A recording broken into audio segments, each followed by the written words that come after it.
Marcus Johnson sat quietly on a rickety old bench near the edge of the school playground. It was recess and most of the other kids were running around shouting or playing games. But Marcus always preferred to stay by himself. He liked being alone because it gave him time to think. Today he had brought something special with him, an old radio he had found in a dumpster behind his apartment building. It didn't work anymore, but Marcus thought maybe he could fix it. The radio wasn't much to look at. Its case was cracked, and one of the knobs was missing. But inside, there were wires and tiny parts that fascinated Marcus. He loved taking things apart and figuring out how they worked. Sometimes he even managed to put them back together again. His grandmother often joked that he had a gift, though she also reminded him not to take apart anything important, like her toaster, Marcus poked at the wires with a small screwdriver.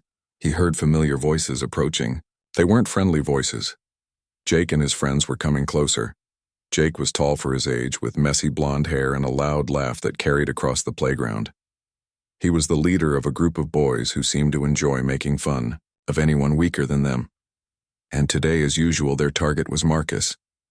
"Hey, look who it is," Jake said, smirking as he stopped in front of Marcus. "It's the poor little black boy with his junkyard toys." Marcus didn't say anything. He kept his head down and focused on the radio. He knew better than to argue with Jake. Arguing only made things worse. "What are you doing now?" Jake asked, kicking at the dirt with his shiny new sneakers. "Trying to build a spaceship? Or maybe a time machine so you can escape this dump?" His friends laughed, egging him on. One of them reached out and tried to grab the radio from Marcus's hands. Marcus pulled it away quickly, clutching it tightly against his chest. That made Jake frown. "Don't be rude," Jake said mockingly. "We just want to see what you're working on. Unless you don't want us to see it because it's stupid." "It's not stupid," Marcus muttered under his breath, still not looking up. Jake leaned down until his face was close to Marcus's. "What did you say?" "I said it's not stupid," Marcus repeated, louder this time. His heart was pounding, but he forced himself to meet Jake's gaze. For once he wanted to stand up for himself, even if it was just a little bit. Jake straightened up and laughed. "Oh, wow. Did you hear that, guys? He actually thinks he's smart." The others joined in, laughing and jeering. A girl named Emily stood nearby, watching silently. She was part of Jake's group, but she didn't usually join in when they teased Marcus. Still, she never stopped them either. Today, she crossed her arms and looked away, pretending not to notice. After a few more minutes of taunting, Jake grew bored and wandered off with his friends. Marcus let out a shaky breath and went back to tinkering with the radio. He hated feeling scared, but he hated showing weakness even more. If he could just ignore them, maybe they'd leave him alone eventually. When the bell rang, signaling the end of recess, Marcus gathered his things and headed back inside. As he walked through the crowded hallway, he felt eyes on him. Some kids whispered and pointed while others simply stared. Being different wasn't easy, especially when you lived in a place where everyone else seemed to fit in perfectly. Adiwam, home. Marcus lived with his grandmother, Mrs. Johnson. She was a kind woman with graying hair and warm brown eyes. She had raised Marcus since he was a baby, after his parents passed away in a car accident. Life hadn't been easy for them, but Mrs. Johnson always did her best to make sure Marcus had what he needed. "How was your day, sweetheart?" she asked as Marcus came through the door. "It was okay," Marcus replied, shrugging. He didn't like telling her about the bullying. She worried enough already. Mrs. Johnson studied his face for a moment, then nodded. "Well, I made some mac and cheese for dinner. Why don't you wash up and tell me about what you've been building lately?" Marcus smiled faintly. Talking about his inventions always cheered him up. After dinner, he showed her the progress he had made on the radio. She listened patiently as he explained how he planned to replace the broken wires and reconnect the circuit board. "You know," Mrs. Johnson said gently, "one day people are going to realize how talented you are. Just wait and see." Marcus nodded, though he wasn't sure he believed her. Right now, it felt like no one cared about what he could do. All they saw was a poor kid with hand-me-down clothes and a habit of staying quiet. But deep down, Marcus held on to a glimmer of hope. Every night before bed, he dreamed of a future where his inventions could change the world. Maybe someday, he'd create something so amazing that even Jake and his friends couldn't deny how incredible it was.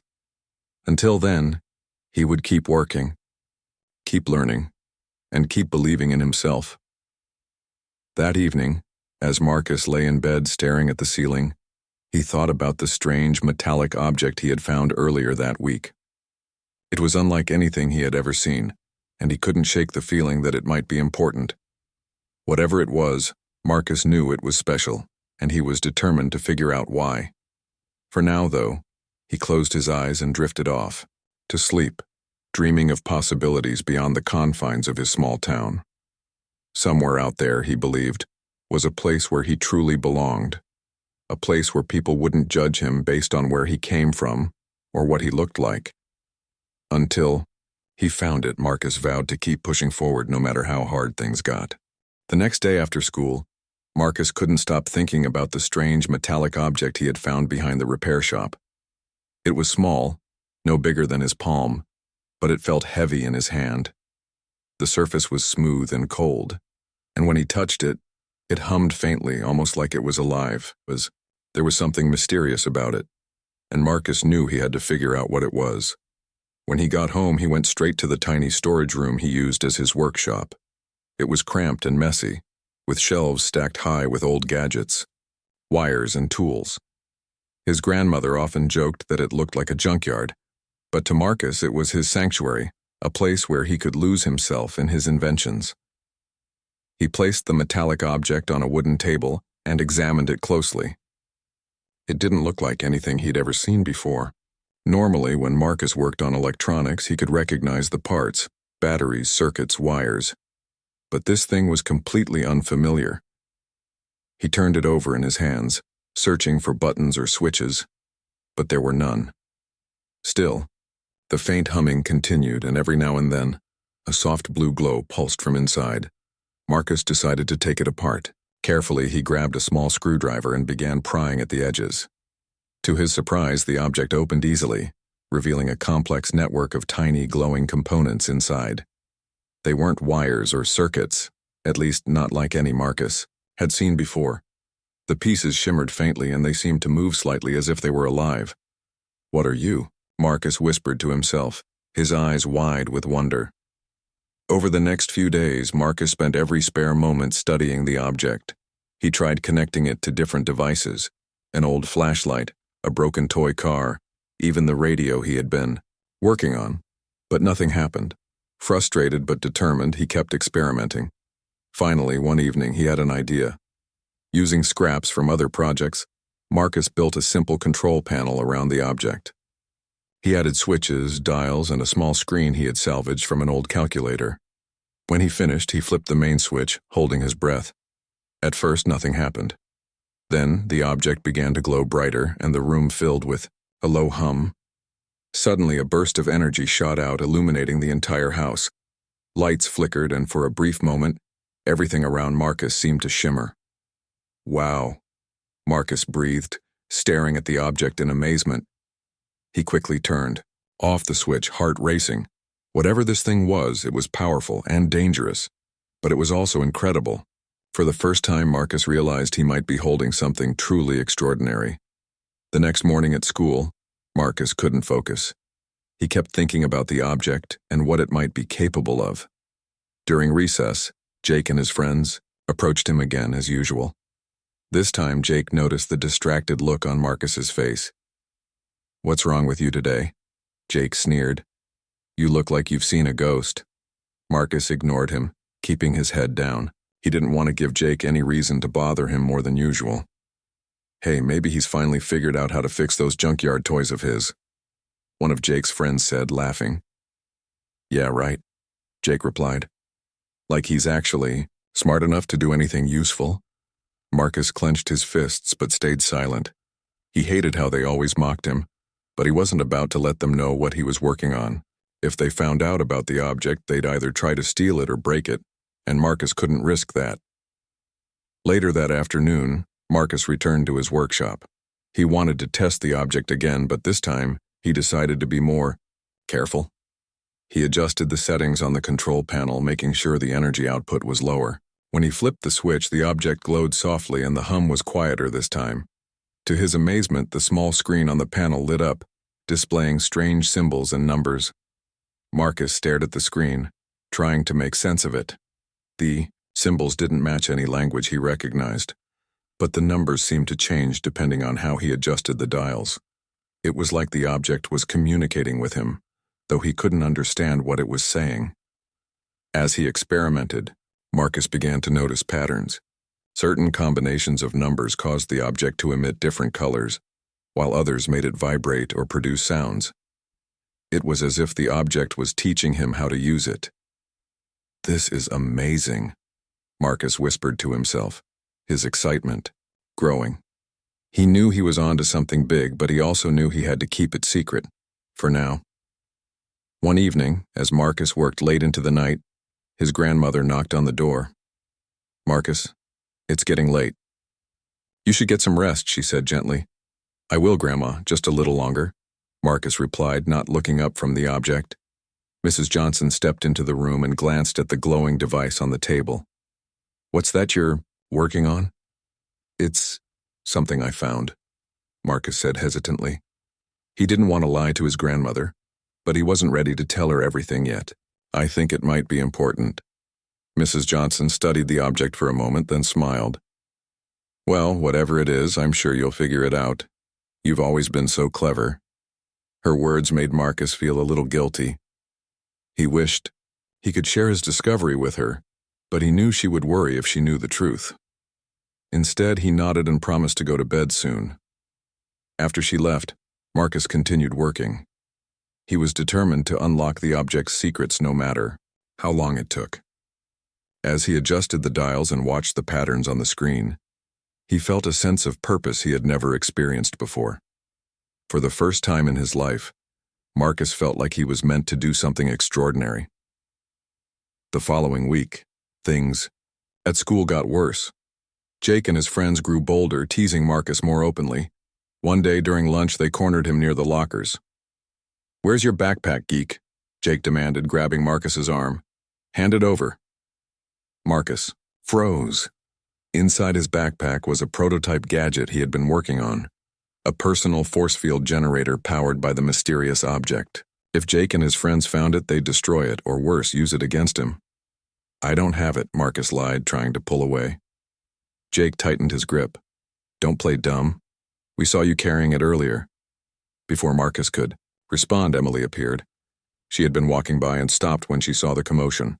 "Leave him alone, Jake," she said firmly. Jake rolled his eyes. "Stay out of this, Emily." "No," Emily said, stepping closer. "You're always picking on him. Don't you ever get tired of being such a jerk?" For a moment, Jake looked surprised. Then he scowled and let go of Marcus's arm. "Whatever. Come on, guys, let's go." As Jake and his friends walked away, Emily turned to Marcus. "Are you okay?" Marcus nodded, still shaken. "Thanks." Emily hesitated, then asked, "What were they after? Your backpack?" "It's nothing," Marcus said quickly. Emily raised an eyebrow. "Really?" "Because it looked like they were pretty interested in it." Marcus sighed. He didn't want to involve anyone else, but Emily had stood up for him. Maybe he could trust her, at least a little. "Look, I can't explain everything," Marcus said quietly. "But there's something I've been working on. Something special." Emily's eyes widened with curiosity. "Special? Like what?" Marcus glanced around to make sure no one was listening. "Can you meet me after school tomorrow? I'll show you."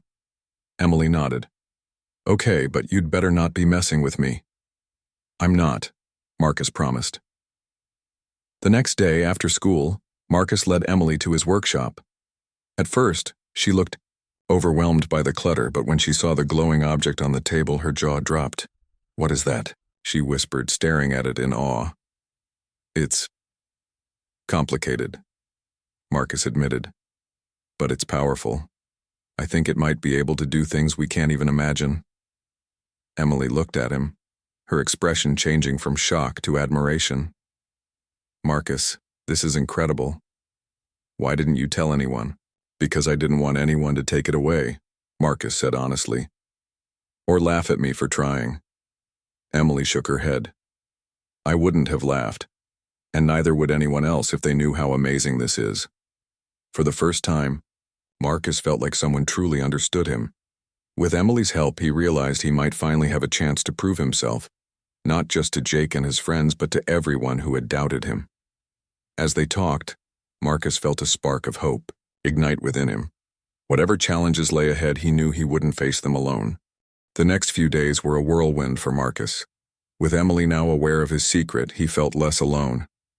She visited his workshop almost every afternoon after school, asking questions and offering suggestions. For the first time, Marcus had someone to share his ideas with, someone who didn't laugh at him or call him names. Emily was genuinely interested in what he was doing, and her enthusiasm made Marcus feel like his work mattered.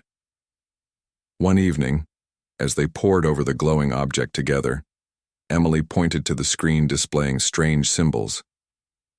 "Do you think these could be some kind of code?" she asked. "I've been trying to figure that out," Marcus replied. "They don't match any language I know, but they change when I adjust the dials. It's like the object is trying to teach me how to use it." Emily frowned thoughtfully. "Maybe it's alien technology." Marcus chuckled nervously. "Alien? That sounds crazy." "Is it though?" Emily countered. "Look at this thing. It's not like anything we've ever seen before. Maybe it came from somewhere else." The idea sent a shiver down Marcus's spine. Alien or not, the object was definitely extraordinary. Whatever it was, Marcus knew it had the potential to change everything, if he could just unlock its secrets. As they worked, Emily became more than just a helper. She became a partner. Together, they brainstormed ways to test the object's capabilities. Using spare parts from Marcus's collection, they built new devices powered by the mysterious energy source. One of their creations was a small hovercraft that floated a few inches off the ground. Another was a handheld gadget that emitted a low-frequency hum capable of repelling objects. "This is insane," Emily said one afternoon, watching the hovercraft glide across the workshop floor. "If people knew about this, they'd freak out." Marcus nodded, but his expression was troubled. "That's why we can't tell anyone yet. Not until we understand it better." Emily hesitated. "But what if someone finds out? What then?" Marcus didn't have an answer. He pushed the thought aside, focusing instead on their experiments. But deep down, he knew Emily was right. They couldn't keep the object hidden forever. Meanwhile, things at school hadn't improved. Jake and his friends continued to taunt Marcus, though Emily's interference had made them slightly more cautious. Still, the bullying persisted, wearing away at Marcus's patience. One day during gym class, Jake cornered Marcus in the locker room. "Where's your little girlfriend, huh?" Jake sneered. "She thinks she's so tough sticking up for you." Marcus ignored him, tying his shoelaces. He didn't want to give Jake the satisfaction of a reaction. Jake stepped closer, towering over him. "You're such a loser, always hiding in that junkyard you call a house. What are you building there anyway? Something cool enough to impress your grandma?" Marcus clenched his fists, anger bubbling inside him. He wanted to lash out, to fight back, but he knew that wouldn't solve anything. Instead, he stood up and walked toward the door. Jake blocked his path. "Not so fast. I'm talking to you." Before Marcus could respond, one of Jake's friends grabbed his backpack and dumped its contents onto the floor. Among the scattered books and papers was the prototype force field generator Marcus had been working on. Jake picked it up, examining it curiously. "What's this? Some kind of toy?" Jake laughed, tossing it to his friend. "It's not a toy," Marcus snapped, lunging forward to grab it. Jake shoved him back. "Oh, really? Then what is it?" Marcus hesitated, unsure of what to say. If he told them the truth, they'd never believe him. And even if they did, they'd only try to take it for themselves. Before he could decide, Jake's friend accidentally pressed the activation switch. A shimmering barrier appeared around Marcus, deflecting Jake's next shove. The boys stumbled back in shock, staring at the glowing field surrounding him. "What the—" Jake stammered, his bravado fading. The force field lasted only a few seconds before flickering out, but it was enough to send the bullies scrambling. They dropped the device and fled, leaving Marcus standing alone in the locker room. Breathing heavily, Marcus bent down to retrieve the prototype. His hands trembled as he examined it, ensuring it wasn't damaged. Despite the adrenaline rush, he felt a pang of fear. If Jake and his friends told anyone about what they'd seen, people would start asking questions, and Marcus wasn't ready for that. When Emily heard about the incident later that day, she was both impressed and worried. "Marcus, this changes everything," she said urgently. "If word gets out about your inventions, you won't be able to hide anymore." "I know," Marcus admitted, "but I can't stop now, not when I'm so close to figuring it all out." Emily sighed. "Then we need to be careful, really careful." Over the next week, Marcus and Emily redoubled their efforts. They tested the object's limits, discovering new functions and applications. One breakthrough came when Marcus realized the object could amplify energy sources, making them far more efficient. By connecting it to a simple battery, they created a light so bright it illuminated the entire workshop. "This could change the world," Emily whispered, awestruck. "Imagine what it could do for renewable energy, or medicine, or space exploration." Marcus smiled faintly, but his excitement was tempered by caution. "We still don't know enough. There's so much we don't understand." Despite his reservations, Marcus couldn't deny the possibilities. With each new discovery, he felt a growing sense of purpose. For years, he had dreamed of doing something important, something that would prove everyone wrong. Now, it seemed like that dream might actually come true. Their progress didn't go unnoticed. Late one night, as Marcus tinkered with the object, he heard a noise outside the workshop. At first, he thought it was just the wind, but then he noticed shadows moving past the window. Grabbing a flashlight, he crept to the door and peeked outside. Two men in dark suits stood near the edge of the yard, speaking in hushed tones. One of them held a clipboard, while the other scanned the area with a strange device that emitted a faint green light. Marcus's heart raced. Who were they? And what did they want? He quickly turned off the lights and ducked behind a stack of boxes, hoping they wouldn't see him. After a few tense minutes, the men moved on, disappearing into the darkness. But Marcus knew they'd be back. The next morning, he told Emily about the encounter. "Someone knows about the object," he said grimly, "and they're looking for it." Emily frowned. "Do you think it's the government or maybe scientists?"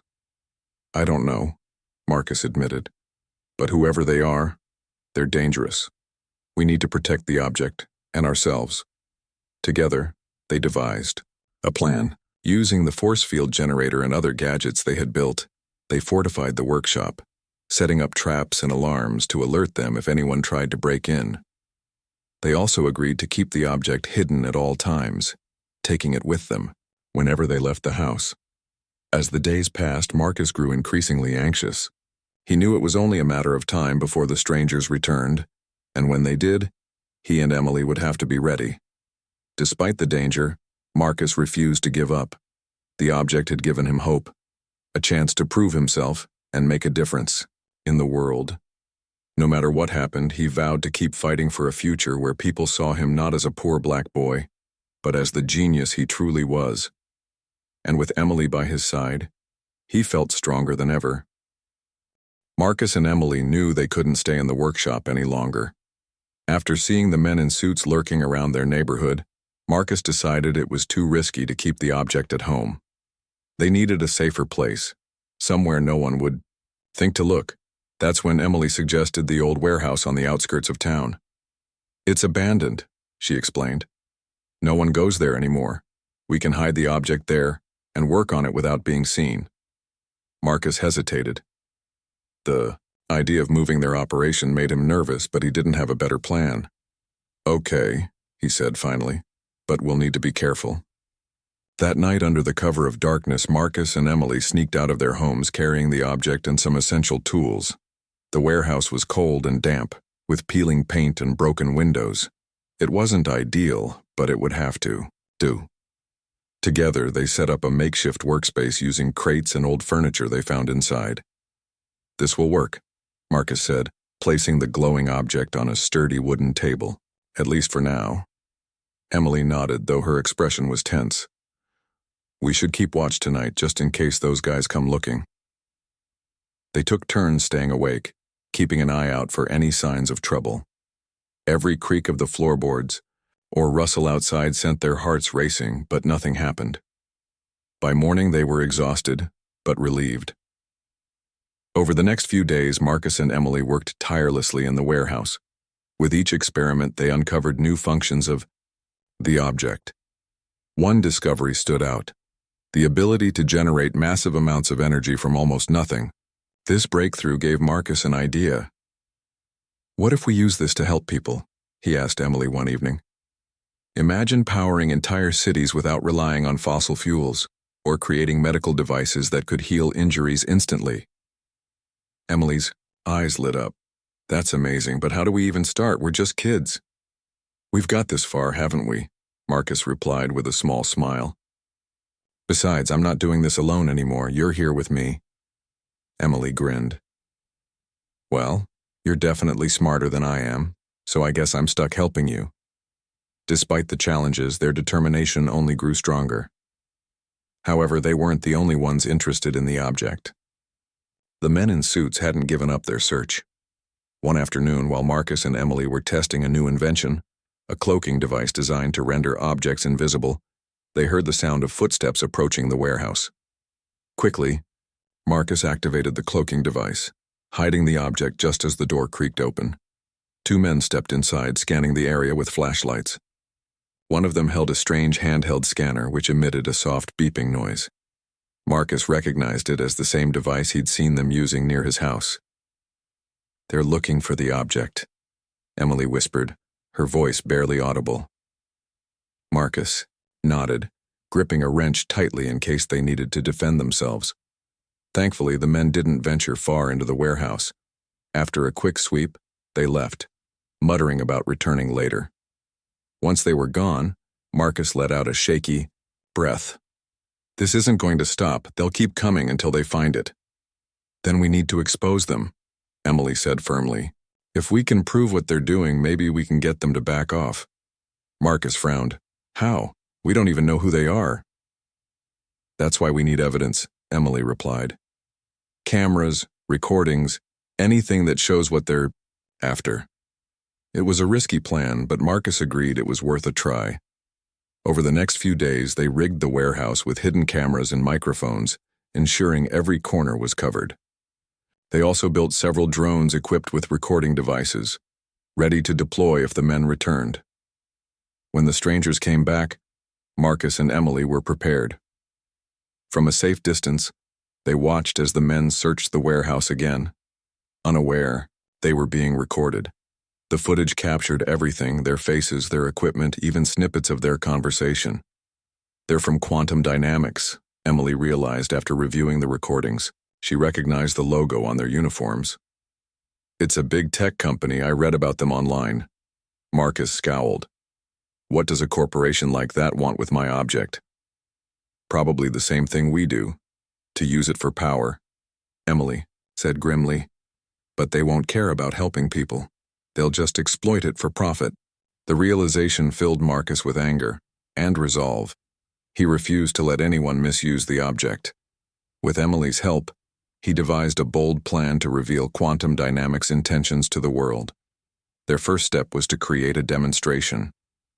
Using the object's energy-amplifying capabilities, Marcus built a series of inventions designed to showcase its potential.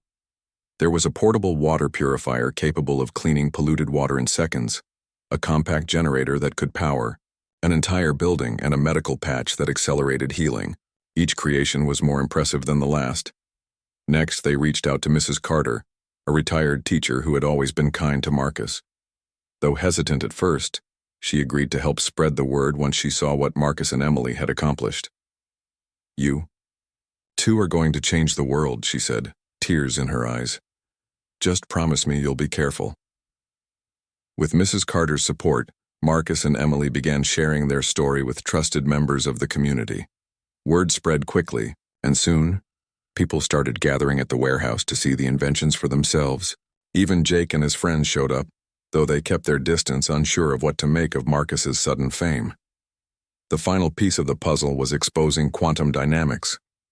On the day of the demonstration, Marcus activated the drones, sending them to follow the men in suits. When the strangers arrived at the warehouse, they were met with a crowd of townspeople and cameras rolling live. What is the meaning of this? One of the men demanded, visibly flustered. Marcus stepped forward, holding the object in his hands. You've been trying to steal this from me, he said loudly, his voice steady, despite the nerves churning in his stomach. But it doesn't belong to you. It belongs to everyone. He turned to the crowd. This object has the power to change our lives, for the better, but only if we use it responsibly. Quantum Dynamics wants to control it, to exploit it for their own gain, but I won't let that happen. The crowd erupted into murmurs, some cheering while others looked skeptical. Emily played the recorded footage on a large screen, showing the men's attempts to break into the warehouse and their connections to the corporation. By the end of the presentation, there was no denying the truth. Quantum Dynamics tried to deny the allegations, claiming the object was stolen property. But thanks to Marcus's careful documentation and the overwhelming public support, he managed to turn the tables.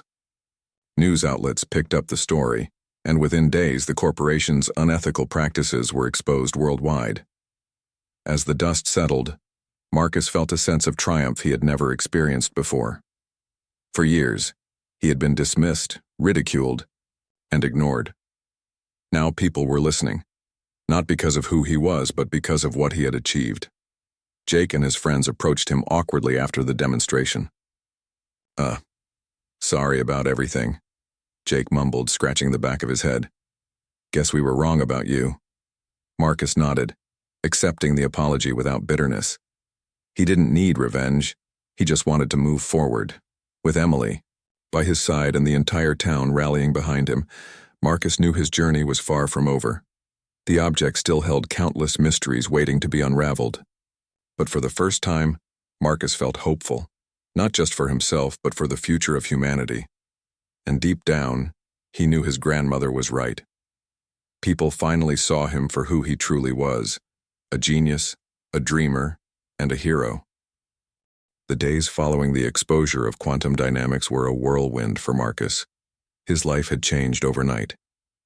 What was once a quiet existence filled with loneliness and ridicule was now a constant stream of attention. Reporters, scientists, and even government officials wanted to meet him.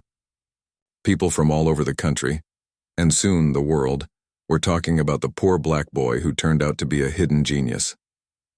At first, Marcus struggled to adjust. He wasn't used to being in the spotlight, and the pressure felt overwhelming. But Emily stayed by his side, helping him navigate interviews, meetings, and public appearances. She reminded him why they had started this journey in the first place, to use the mysterious object for good. Don't let them forget what really matters, she told him one evening as they sat together in the warehouse. It's not about fame or money, it's about making life better for everyone. Marcus nodded, feeling a renewed sense of purpose. With Emily's support, he began working on new projects that showcased the object's potential. He built machines to purify polluted air, devices to grow food in barren lands, and tools to provide clean water to remote areas. Each invention brought hope to people who desperately needed it, but not everyone was happy about Marcus's success. Quantum Dynamics tried to discredit him, spreading rumors that he had stolen their research. They accused him of being reckless, claiming that his experiments posed a danger to society. Some people believed them, and Marcus faced criticism from those who didn't understand his work. One day, during a live interview on national television, a journalist asked Marcus about the accusations. Some experts say your technology is too advanced and too risky to be trusted. How do you respond? Marcus took a deep breath before answering. I know my inventions seem unbelievable, but I've spent months testing them to make sure they're safe. My goal isn't to create chaos, it's to help people. If we wait until something is perfect, we'll never move forward. His calm response won over many viewers, but the backlash continued. Despite the challenges, Marcus refused to give up. He knew there would always be doubters, but he also knew that most people just wanted proof that his work could make a difference. To demonstrate the object's safety and reliability, Marcus organized a large-scale event in the town square. With the help of Mrs. Carter and other community members, he set up booths showcasing each of his inventions. There was a station where visitors could see the water purifier in action, another displaying the air cleaning machine, and even a small greenhouse powered entirely by the object's energy. On the day of the event, hundreds of people showed up. Families brought their children, teachers led groups of students, and local leaders gave speeches praising Marcus's contributions. For the first time, Marcus saw firsthand how his work could change lives. One visitor stood out, a young girl named Mia, who used a wheelchair due to a spinal injury. Her parents explained that traditional treatments hadn't worked, leaving her with little hope of walking again. Moved by her story, Marcus offered to test the medical patch he had developed, a device capable of accelerating healing. "I can't guarantee it will work," he warned Mia's parents, "but if it does, it could help her regain mobility." They agreed, trusting Marcus completely. Over the next few weeks, Mia wore the patch, monitored closely by doctors. Slowly but surely, her condition improved. By the end of the month, she was able to take her first steps without assistance. When Mia walked into the warehouse to thank Marcus personally, tears filled his eyes. "You did this," he said softly. "Not me. You believed in yourself." Mia smiled brightly, "And so did you." Moments like these reminded Marcus why he kept going even when things got tough. Every person helped, every problem solved. It was worth it. As word of Marcus's achievements spread, opportunities poured in. Universities invited him to speak at conferences, companies offered partnerships, and organizations begged him to join their teams. But Marcus remained grounded.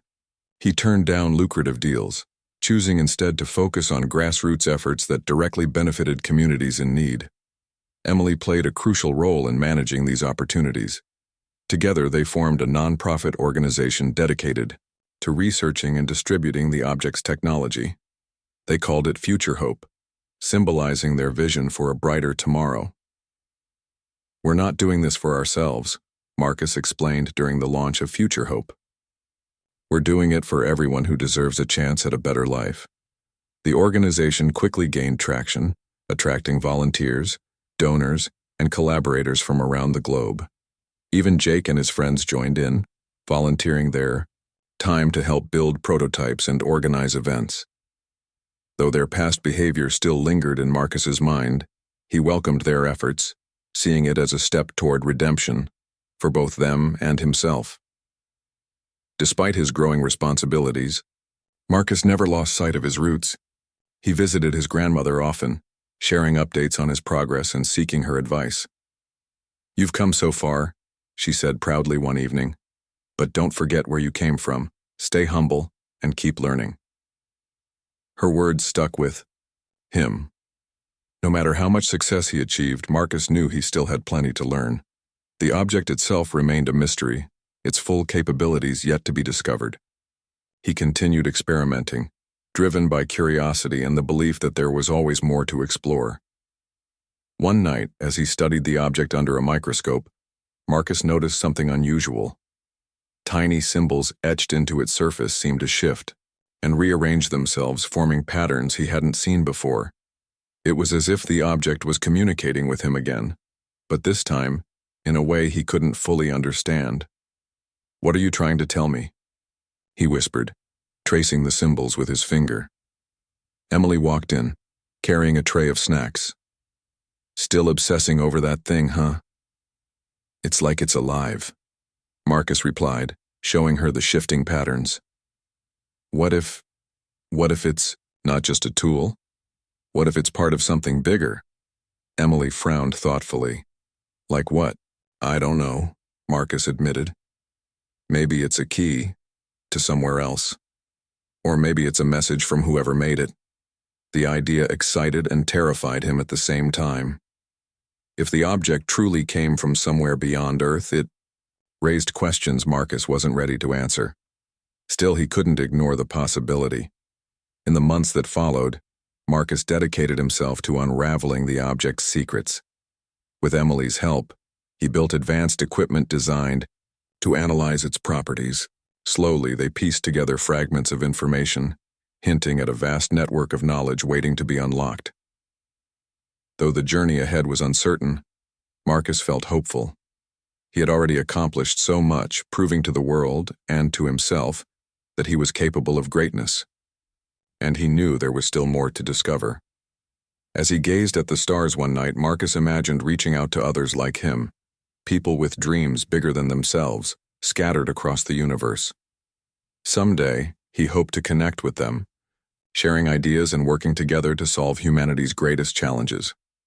For now, though, he focused on the present, on helping those in need, on inspiring others to believe in themselves, just as he had learned to believe in himself. Marcus Johnson wasn't just a poor black boy anymore. He was a pioneer, a leader and a beacon of hope. And his story was only beginning.